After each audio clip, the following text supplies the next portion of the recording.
নদিয়ার কৃষ্ণনগর শহর থেকে 17 কিলোমিটার দূরের এক গ্রামে ঘরে ঘরে পূজিত হন মা কালী।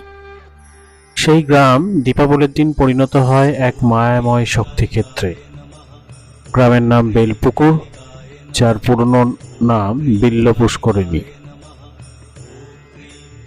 এখানে দীপাবলির রাত মানেই কালী মন্ত্রের ধ্বনি, ঢাকের বোল, শঙ্খধ্বনি আর ভক্তির উন্মাদনা।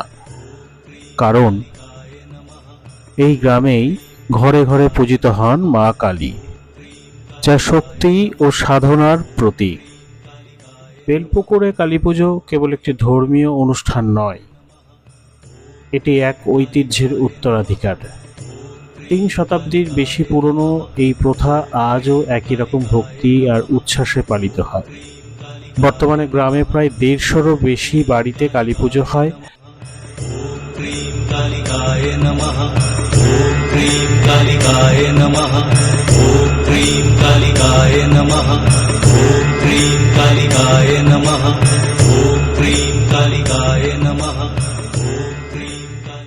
ইতিহাস ঘেঁটে জানা যায়, রাজা রুদ্র রায়ের শাসনকালে পূর্ব বাংলার ঢাকা থেকে আগত এক শক্তি সাধক রামচন্দ্র ভট্টাচার্য এই গ্রামে বসবাস শুরু করেন। তার ভক্তিতে মুগ্ধ হয়ে নদিয়ারাজ তাকে 900 একর জমি প্রদান করেন। তবে রাজা একটি শর্ত তার সাথে জুড়ে দেন, যে এই গ্রামে বসবাস করবে সকলকেই শক্তির আরাধনা করতে হবে, অর্থাৎ কালী পুজো করতে হবে।